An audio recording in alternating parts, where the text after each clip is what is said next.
Hello, everyone. Welcome to the Heritage Foundation's webinar today on China and Hong Kong. My name is Mike Gonzalez, and I'm the Angeles T. Arredondo Senior Fellow here at Heritage. Perhaps there's no more important question in geopolitics today than whether we can trust the government of the People's Republic of China.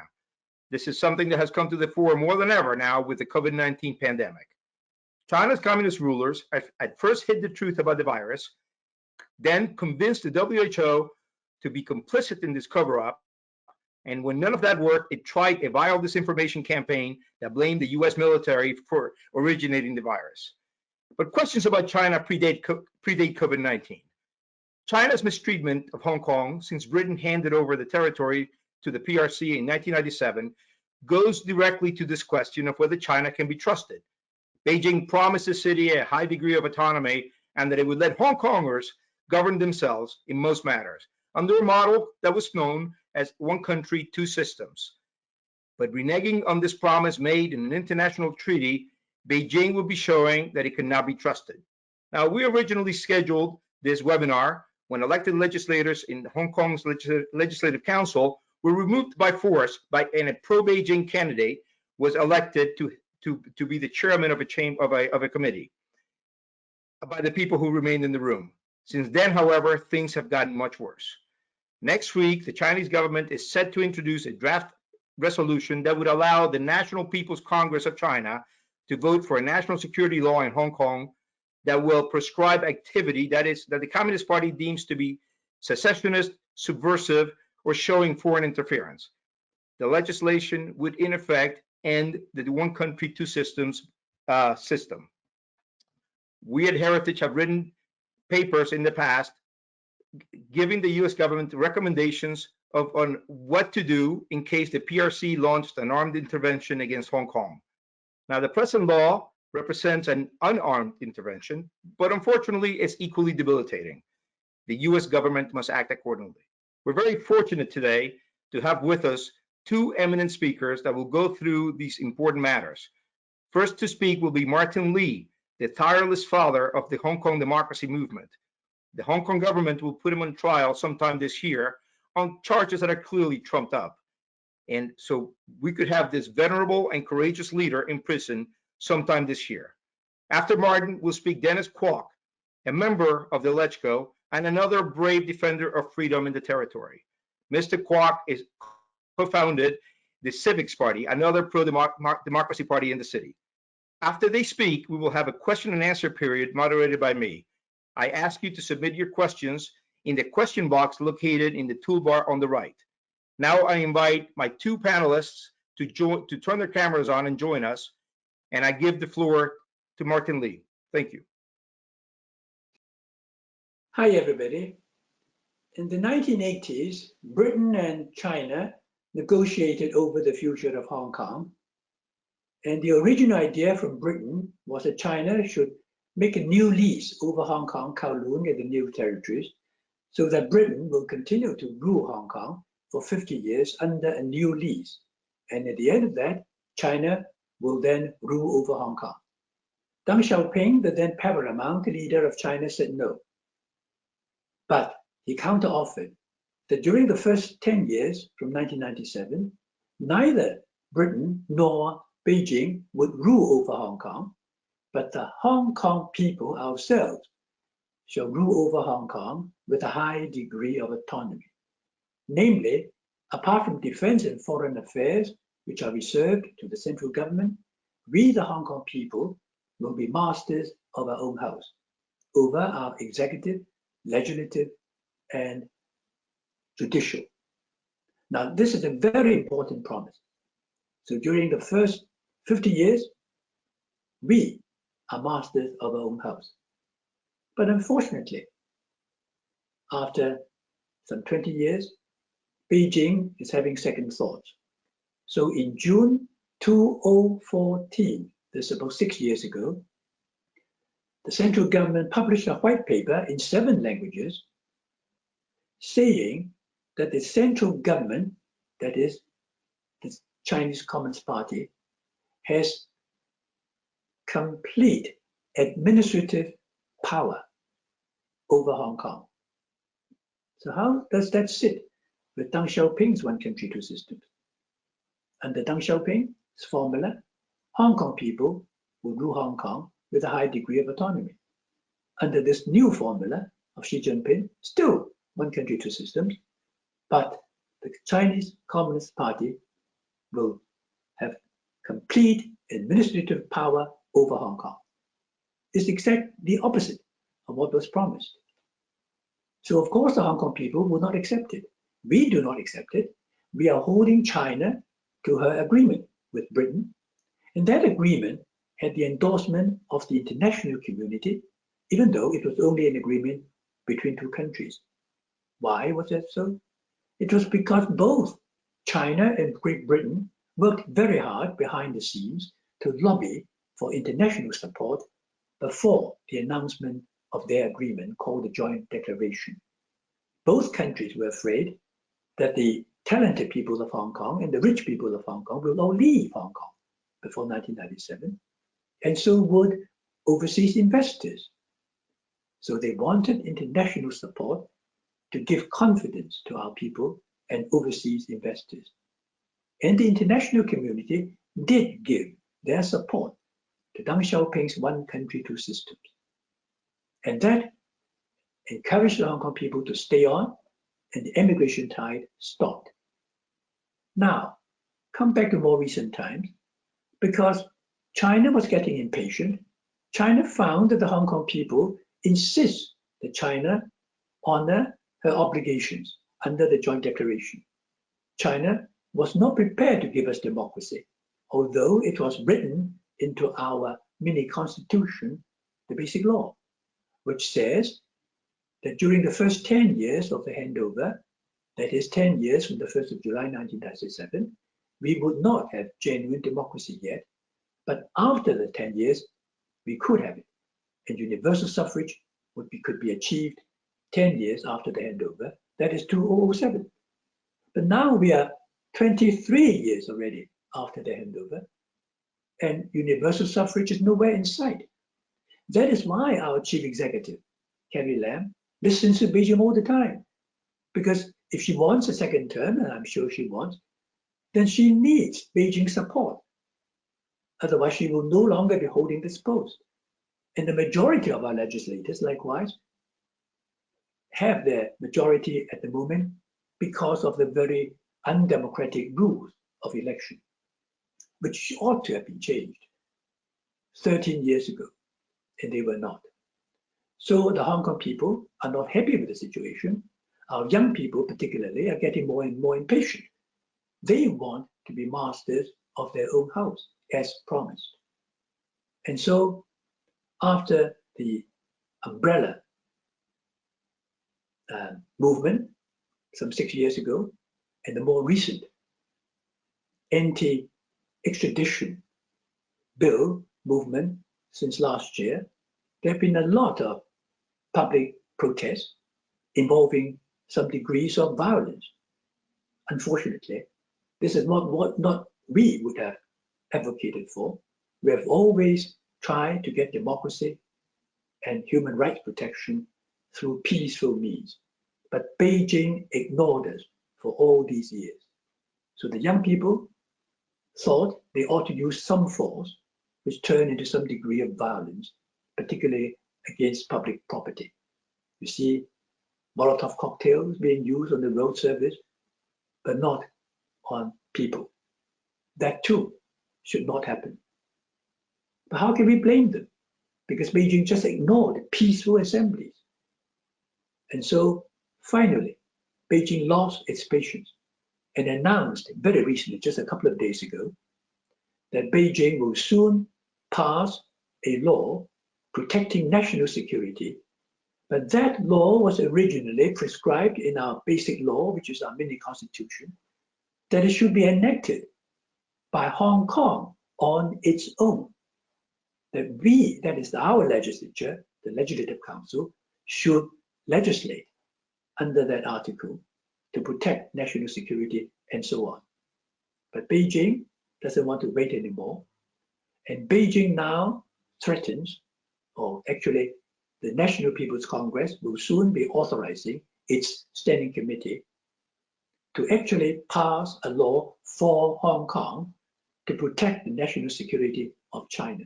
But that law is not a national law which would apply across the whole country, but it will be passed in Beijing, a law which only applies to Hong Kong. Now, under our constitution, that cannot happen. Only the Hong Kong legislature can pass a Hong Kong statute. So Beijing is now reneging on its promises openly. Beijing has now claimed to have this comprehensive or complete administrative power over Hong Kong, which is a complete denial of Deng Xiaoping's one country, two systems. That is the problem. So the world will now see that the joint declaration, which they supported and still support one country, two systems, according to Deng Xiaoping, as a result of lobbying from China, are being ignored. They are going to ignore the joint declaration, and they are actually ignoring certain provisions of the basic law. If they see fit, they will keep certain articles of the basic law. They will allow Hong Kong people to enjoy certain freedoms if they think fit. Otherwise, they just take it away from us. That is not the rule of law.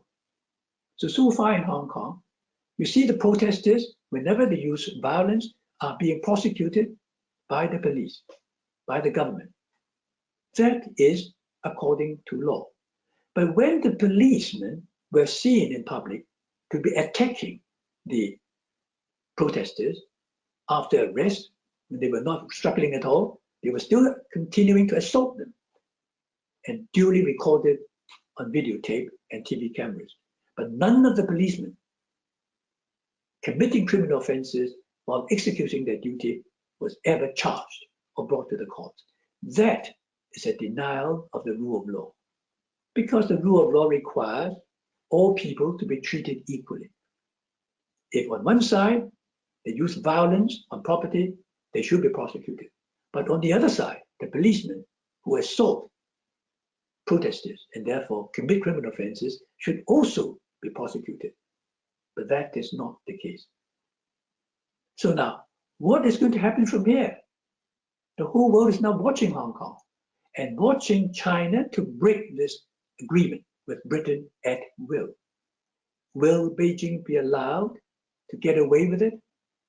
If Beijing can, with impunity, break an international agreement registered with the United Nations at will and without being held accountable to it, Beijing would thereby be encouraged to break more international agreements with other countries. Supposing there is a deal between China and America over trade or over whatever, China will certainly honor that agreement so long as it works to its advantage. But if not, China will walk out. And China will walk out from these deals made under the one road, I'm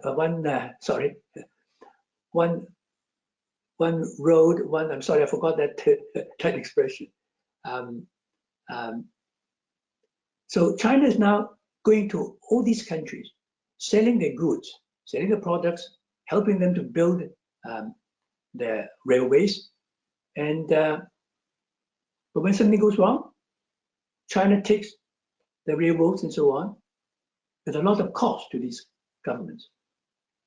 So I hope the whole world is watching. I hope the whole world will speak up for Hong Kong, because all your governments actually supported and still support the one country, two systems, a la Deng Xiaoping, Hong Kong people ruling Hong Kong with a high degree of autonomy. You mustn't let China to walk away from that commitment, because it's not fair to the Hong Kong people. We will be thrown into prison. Many, many more of us will be thrown into prison, and China will rule over Hong Kong with an iron fist. Now, in fact, the way I look at it, China is telling the whole world that it has failed because it was unable to run Hong Kong as promised. And that is a very interesting confession of defeat. The one country, two systems cannot work.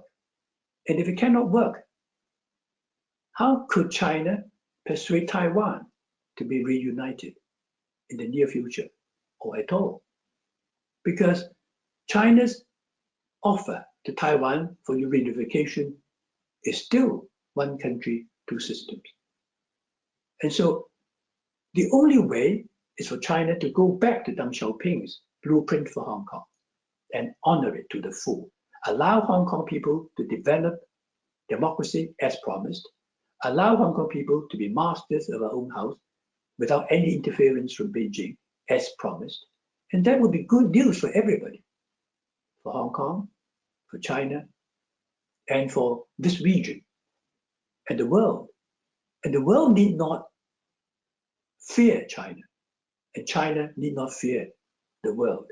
So I would suggest that this is the only way forward for Hong Kong. This is the only solution which works to everybody's advantage. Back to Deng Xiaoping's one country, two systems. Thank you. Thank you, Martin, for those very insightful comments on this key question of our time. Can we trust China? And now I invite you to turn off to mute your microphone. And I want to invite Dennis Kwok, another brave fighter for freedom in the territory, to join us and give his presentation. Thank you very much for organizing this event. I think there can't be a better moment for this event, because what's happening in Hong Kong is truly heartbreaking in every way. A lot of my friends in Hong Kong and outside messaged me today saying, what are we to do? Dennis, what can we do? Because the worst nightmare is happening before our eyes. Last night, the National People's Congress opened in Beijing, and they announced that they will pass a resolution authorizing the National People's Congress Standing Committee to pass a national security law specifically tailored for Hong Kong. And it is expected that this resolution will certainly pass. And in the next 2 months or so, the National People's Congress Standing Committee will craft a law for Hong Kong addressing the so-called national security threats that they see. And the worst thing about this process is that Hong Kong people has absolutely no say over the process. And the Legislative Council will be completely bypassed in the process. They will simply promulgate it under the so-called Article 18 Annex 3 provision, which, as Martin would tell you, was originally not designed for this kind of legislation. The national security legislation, in accordance with the basic law, is supposed to be something that the Hong Kong people will legislate themselves in accordance with Article 23 of the legislation. But they are tearing apart the basic law provisions.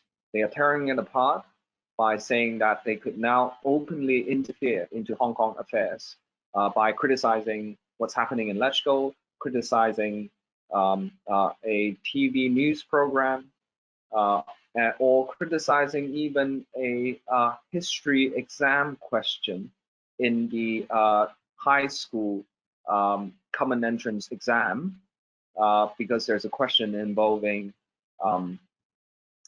the question was, during 1990 to 1945, the Japanese invasion of China has more pros than cons. Do you agree? And state your view. You know, that was the question. And then there become what we saw, a sort of a cultural revolution style, investigating, going after the people who said that question, because it insulted and hurt nationalist feelings. And, you know, it's almost, you know, unthinkable the way that they are turning Hong Kong into a sort of a cultural revolution style warfare 2.0. And came out of the blue, I think my colleagues in the pro-establishment side who are also national people's delegates, they do not know about this latest move by Beijing. And I bet the Hong Kong government only learned of it last night. Now, of course, Carrie Lam and her whole administration came out to say, hey, this is a great idea. We support Beijing. We support this national security law because it plucked the so-called loopholes in national security threats in Hong Kong. So we know very little about the contents of this bill because it hasn't, well, at least as far as we know, it has not been drafted yet. But we know that it will contain provisions that will legislate against subversion, secession, and the most troubling part is foreign interference. They want to outlaw foreign interference in Hong Kong. Now, what is foreign interference? Is this seminar, now that we're doing the seminar, now that Martin and I were talking to you in DC, Heritage Foundation will be considered a foreign political organization.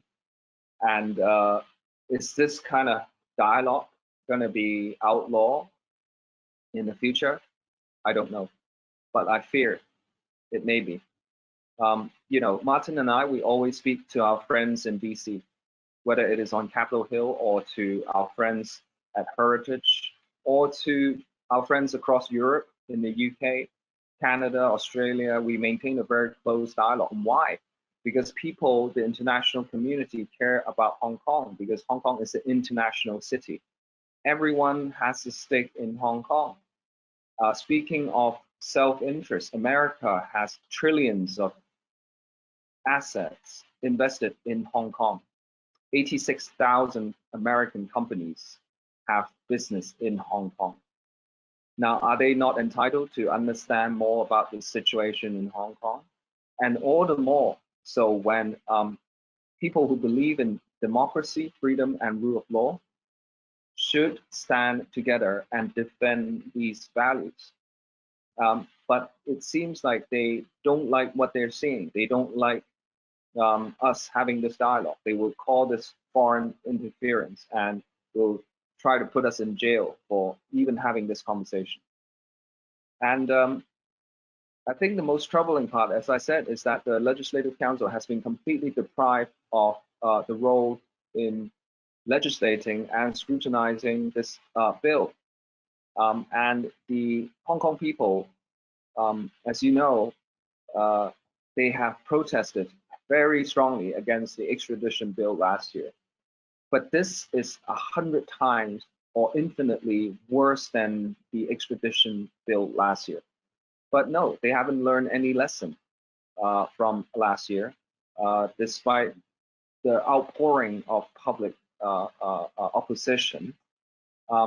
So what they wanted to see 2 or 3 million people take to the streets in protest. Now, of course, they are using COVID-19 as a cover so that they will act. They are acting now that the world is not watching, that everyone they think is so busy dealing with coronavirus, which is true.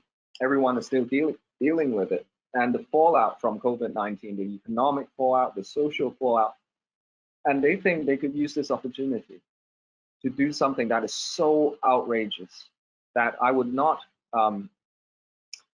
put it past them to actually even do even more legislating through this kind of promulgation in the future. So they will come up with more excuses, more reasons why they have to promulgate more laws through this Annex 3 mechanism, and there's no stopping them. And this is the end of one country, two systems. Not only have they failed in their promise of democracy to the Hong Kong people, they are now substantially cutting back on our freedom. Now, Martin talked about, hey, you know, one country, two system was supposed to be the model in which to reunite with Taiwan. But I think that boat has sailed a long time ago. There is no way the Taiwanese people, as President Tsai Ing-wen once said in her inauguration a few days ago, that the Taiwanese people will not buy into one country, two system, looking at what's happened to Hong Kong.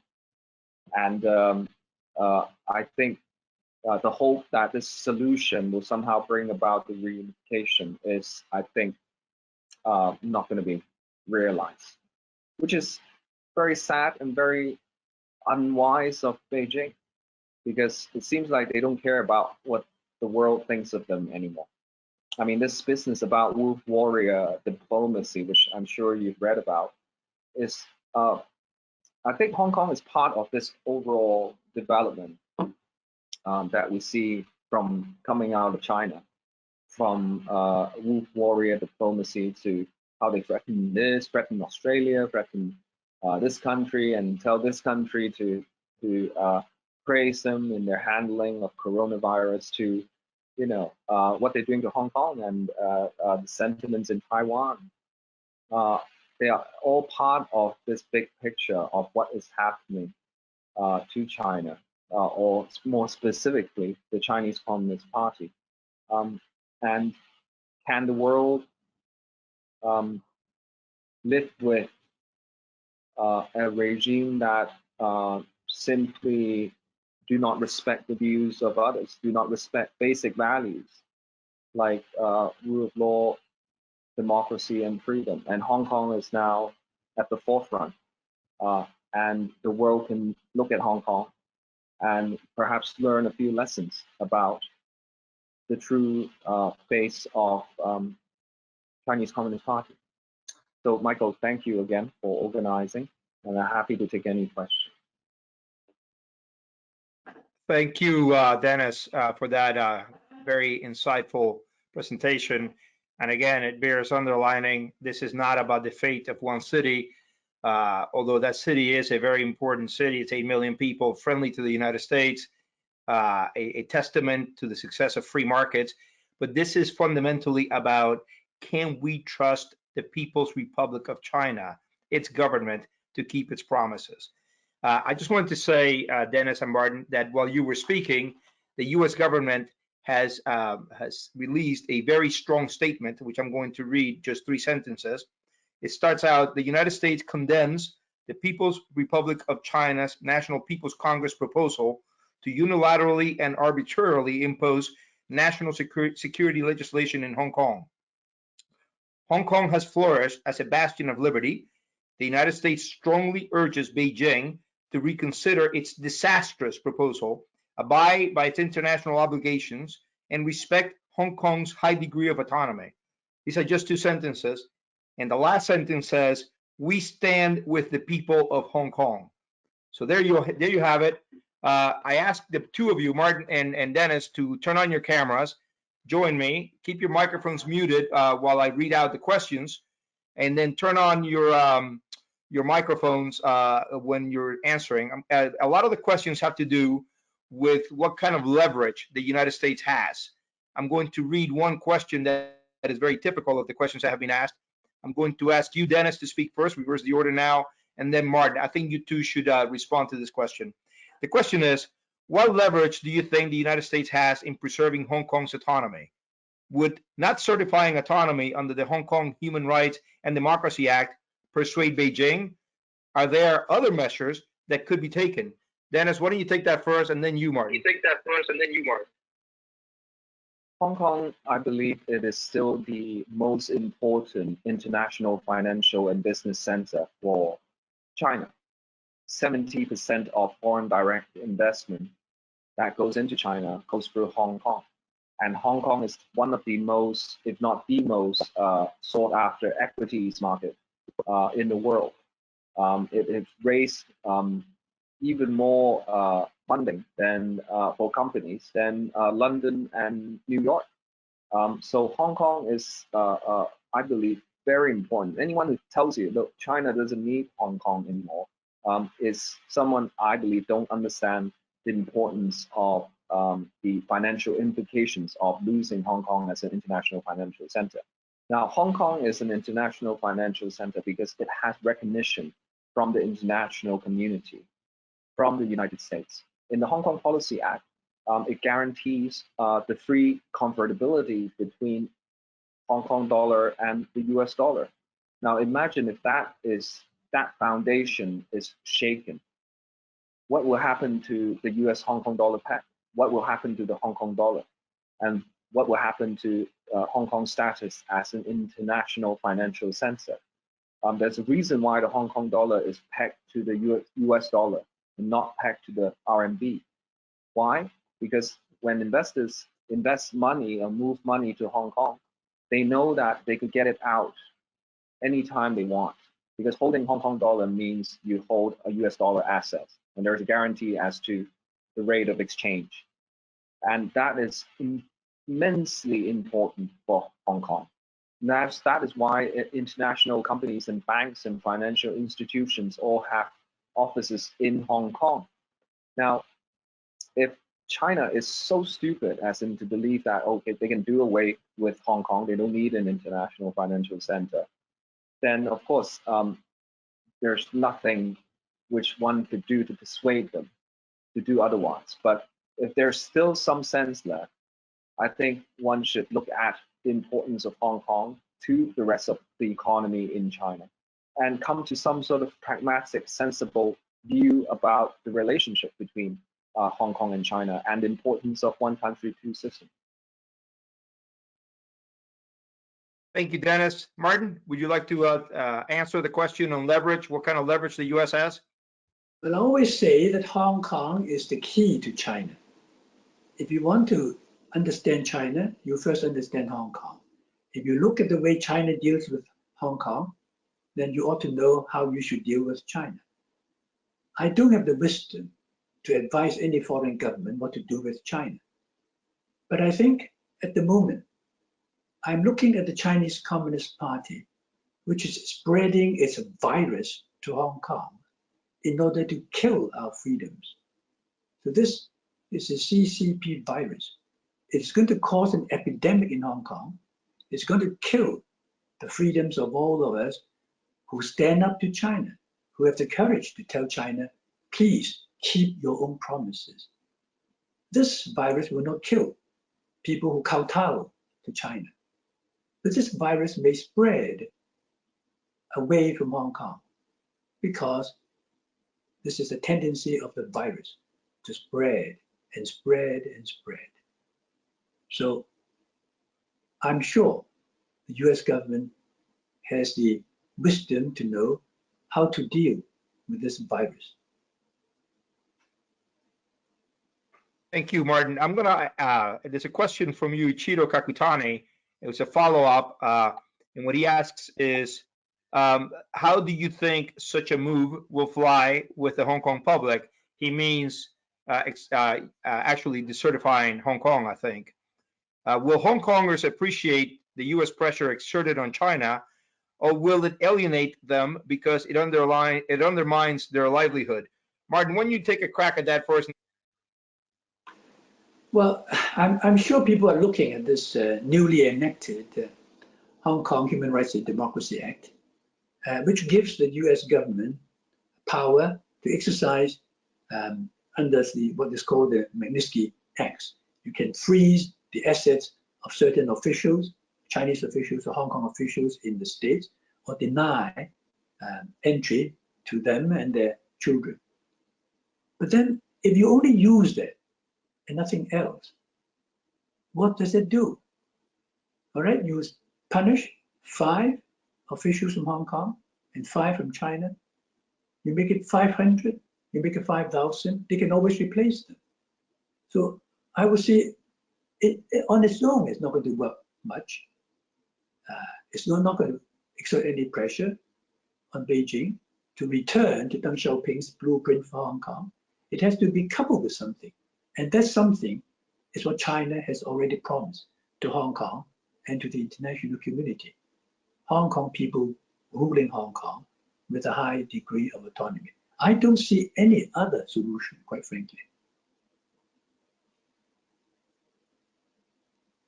Yeah, I just want to highlight that is a very difficult choice to make. If Hong Kong is to lose the status that is recognized under the Hong Kong Policy Act. I cannot imagine what Hong Kong would be like going forward. But a lot of people in Hong Kong are very angry, and they actually actively call for the United States to cancel the Hong Kong Policy Act so as to punish Hong Kong or Hong Kong government or Beijing for acting the way that they have acted. And I fully understand such sentiments. And this is almost like a nuclear option, which once you use it, everyone will get hurt, and it will be very hard to build Hong Kong back up again. But as I said, this public sentiment is very angry at the moment. And there are a lot of people calling for the cancellation of the Hong Kong Policy Act. Well, thank you, Dennis, for that, and thank you, Martin. I actually have a question for Dennis that follows up from that, and then another one for Martin later. The question for Dennis is, in fact, can you give us a sense of the mood of the people? Are we going to see demonstrations again? Obviously, the pandemic goes into this, but what are you sensing among the people? Oh, that's a very good question, Mike. Next week, the national anthem law will be tabled for second reading in the Legislative Council. The national anthem law is basically a law that requires people to respect the national anthem. And if you disrespect or show any signs of disrespect, then you will be sent to jail. It is a criminal offense. Now, that law has always been very controversial, and it will be tabled for second reading on Wednesday next week. We are already seeing signs that people are calling each other to come out in strong protests, not just about the national anthem law. Now we have the national security bill, which is an even bigger, infinitely bigger threat to the Hong Kong people's freedom. And I expect, I'm very sad to say that there will be huge, I predict there will be huge clashes between the protesters and the police next week. And the scenes that we have witnessed before last year is almost like, to me, this is almost like a playback of what happened last year. They try to force something through. They know last year they try to force through the extradition bill, even when 2 million people came out, even when, you know, there are huge clashes between the police and the protesters. We know what happened after that. The rest is history. I won't repeat, but it's as if they haven't learned anything. They're doing this all over again, and this time worse. Even say, if you can't pass it in Hong Kong, I'll pass it in Beijing and send it down. So see what you can do, and that drives people even more angry and hopeless, and the sense of hopelessness and fear and, you know, and anger is the overwhelming feeling right now.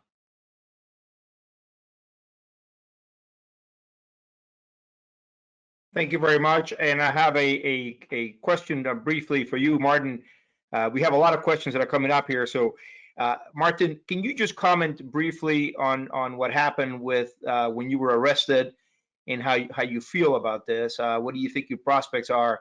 Why do you think the Communist Party is going after you this time so hard?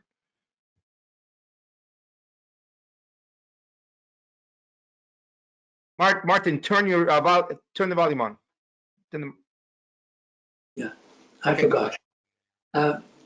When the government turned on the young people, many of them are actually young students in their teens, and arrested them and prosecuted them, I felt pain in my heart, because I've been fighting for democracy all these years by peaceful means, and they just ignored us. And when the young people are doing it their way, using some force and even some violence, they get punished. Sometimes 7 years so far, the maximum for riot. So I feel that I owe them something because I have not been punished. When they now turn to us, the peaceful marches, that shows that they don't discriminate between demonstration with peaceful means or with some violence. And that gives me an opportunity to be tried and to go to prison with the young people so that we can march together down this road towards democracy. Those with using some violence and those who don't believe in violence. Now, I hope next week there will be no violence because they have suffered enough, these young people. Let us take over. Let us deal with it by peaceful means. We'll be going to prison. We must stand, keep standing on the moral high ground. They are breaking promises. We are not. And if they say, okay, there's no terrorism in Hong Kong, don't give them an excuse, please. And let us take the blame. After all, we've been fighting for democracy all these years. You guys are just new recruits. So let us go to prison. Let more of us go to prison. And let less of you, young people, do so. That is my hope. Thank you, Martin. That's very brave. We have a question from Dylan Clement in Senator Toomey's office. He asks if either one of you have had the chance to review the legislation that Senator Toomey and Senator Van Hollen have introduced. The bill entails mandatory secondary sanctions on banks that CCP officials use. These sanctions would go beyond the Global Magnitsky Act and proposed in Hong Kong Human Rights and Democracy Act. If either one of you has reviewed this and has any views on these actions, can you please comment on this? Dennis, why don't you go first? I was briefly shown a link to the bill that you mentioned. I think it's quite new. Of course, our position has always been any legislation that supports freedom, democracy, and the rule of law is beneficial to everyone around the world who believes in the same values. I don't know how fast this bill in the Senate will be passed, because I understand there are many other legislation in place. But as I said, I think we've been calling on many of our international partners to look at the human rights situation in Hong Kong, to look at the violations, especially on police brutality. The police brutality has only escalated in the past 12 months or so. And we expect, as I said, that if there are further clashes between protesters and police starting next week, we expect the police to drive up their brutality, and everyone should be watching. Well, I'm always obliged to congressmen and women standing with Hong Kong and using legislative measures to try to help us. But then legislation takes time in democratic countries. And if I were a corrupt Chinese official who's banked my money in a US bank or in a Chinese bank operating in the USA, and I know this bill will soon be passed into law, I will withdraw my money from that bank and put it in some other country. So to be effective, I suppose, you just cannot act alone in one country. But as I said, who am I to advise foreign governments what to do? But I thank your thinking about Hong Kong and your willingness to help and to stand with the people of Hong Kong. Thank you, Martin. I have a question from Anand Krishnan. Can you share with us the legal implications of the draft legislation on national security that has been tabled at the MPC and its a consistency or lack thereof with the basic law? Could you comment on that, Martin?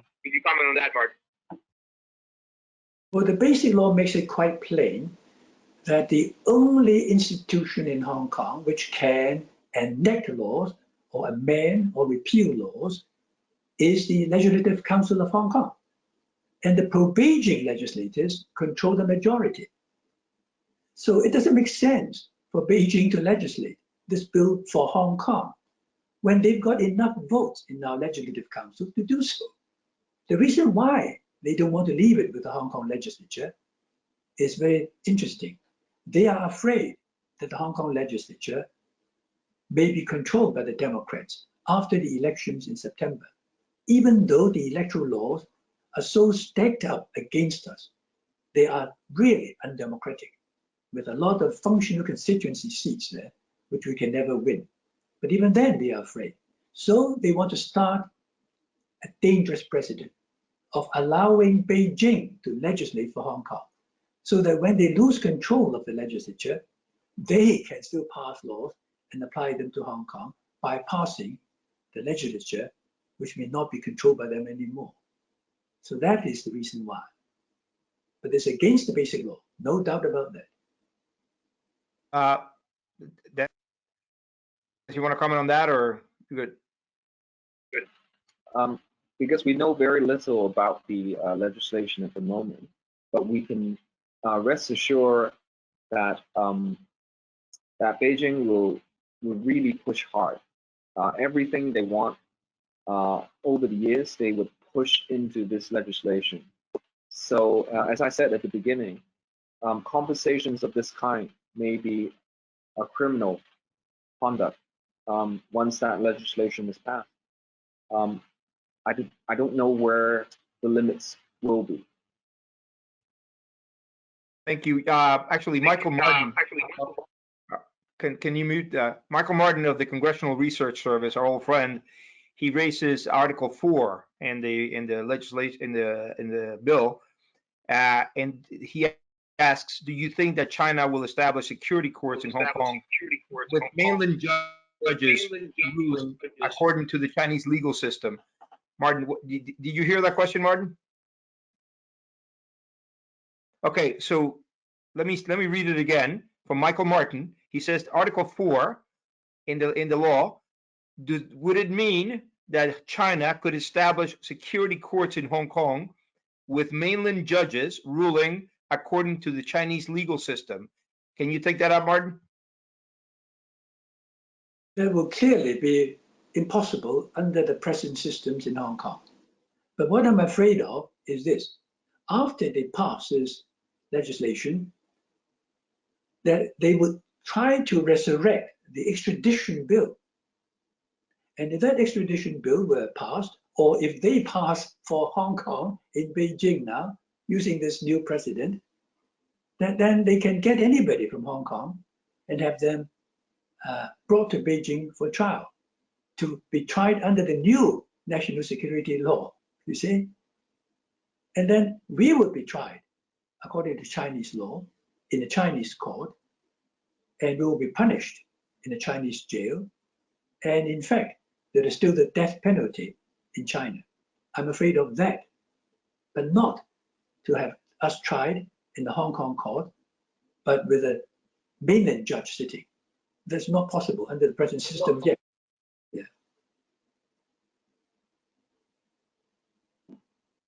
Go ahead, Dennis. Thank you. Thank you for that question from an old friend.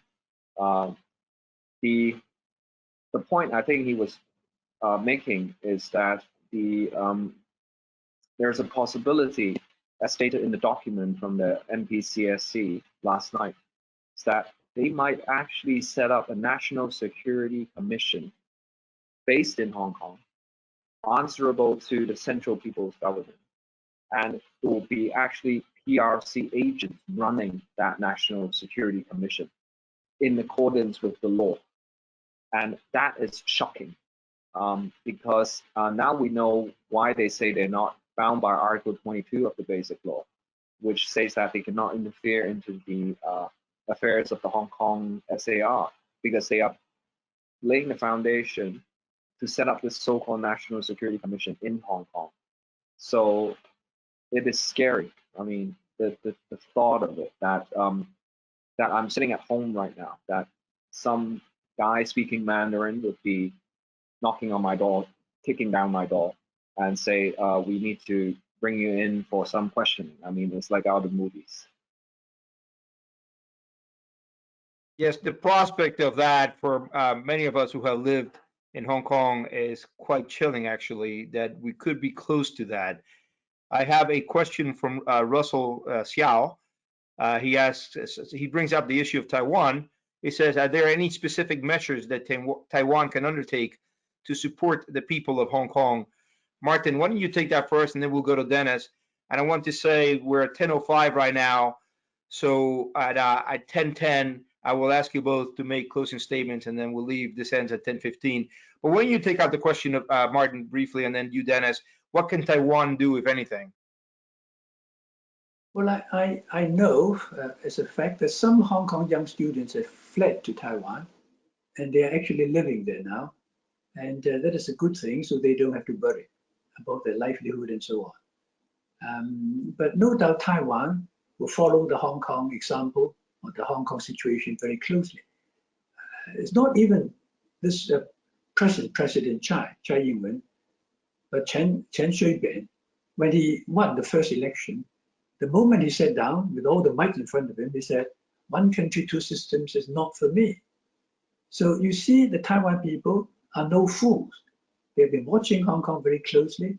They are, I'm sure, doing their best to help Hong Kong people whenever we are in need. And I hope the rest of the world would also take Hong Kong people into account. When Hong Kong people, let's say, when we are convicted, in many countries, they won't let us in anymore because there's a criminal conviction. But when we are convicted of criminal offenses, which is actually against the basic law by a repressive government, I don't see why the young people who have been sent to prison, even long years of imprisonment for riots and so on, should be denied entry to the USA or to the European countries. I know under your law at the moment, the US government will actually allow these people to come in to work or to study.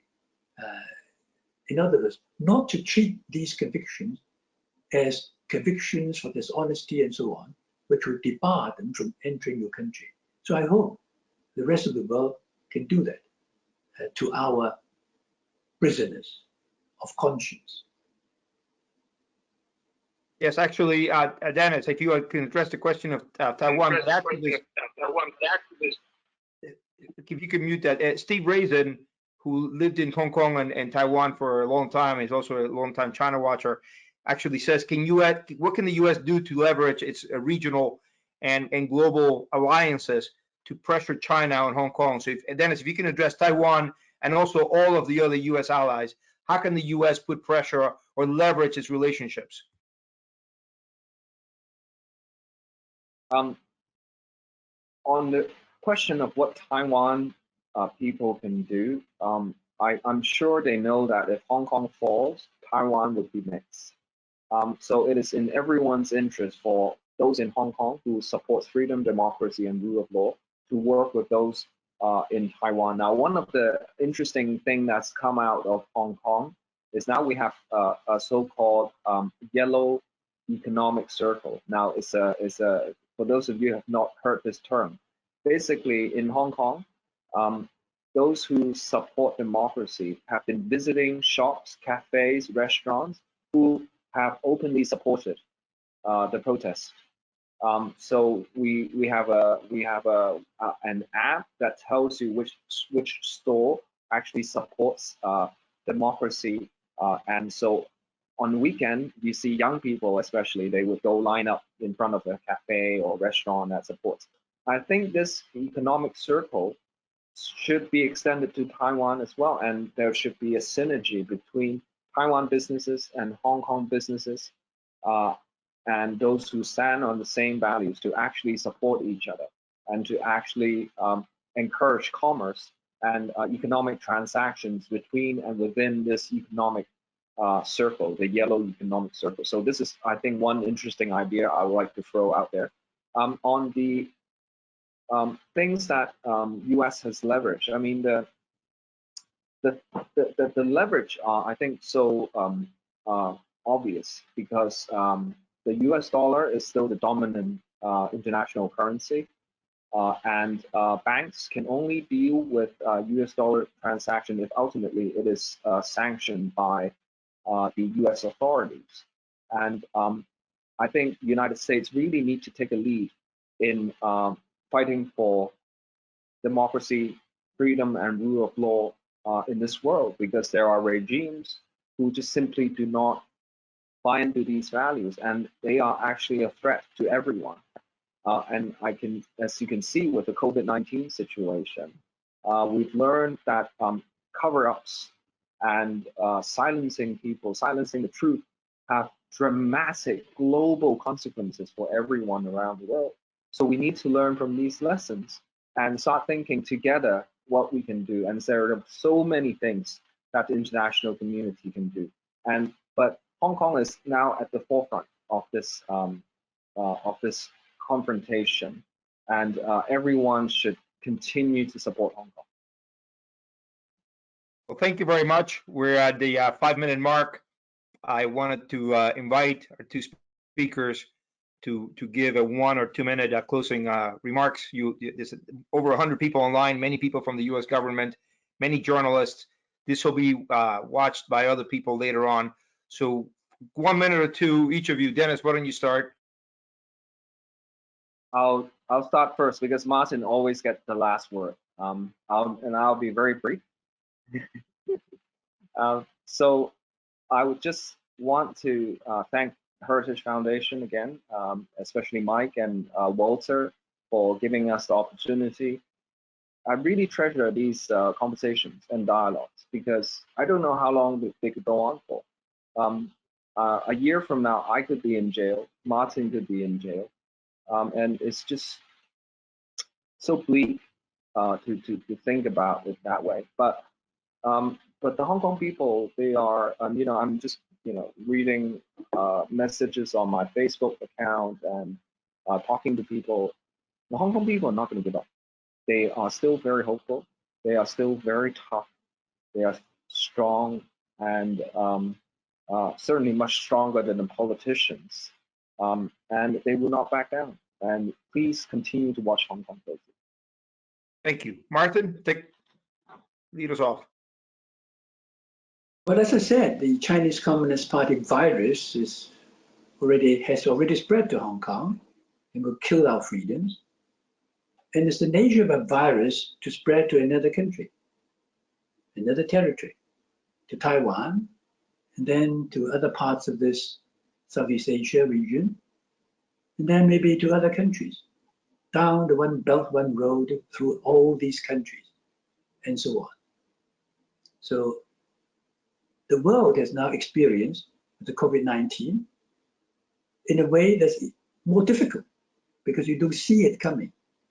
The Chinese Communist Party virus is more visible, and I suppose it's easier to control. Like Dennis, I thank you, Heritage Foundation. I thank Mike, we've been old friends. When I last saw you, I think you've got a little bit more hair, and my hair was much more darker than now. But I thank also all our friends overseas, everywhere in the world, I think, are watching Hong Kong, and some of them are standing with Hong Kong. And I love you all. Thank you. Thank you. This has been a very timely webinar. You're both very brave. Thank you for what you do. God be with you, and God be with the people of Hong Kong. Thank you very much. Thanks for joining us, everybody. Goodbye.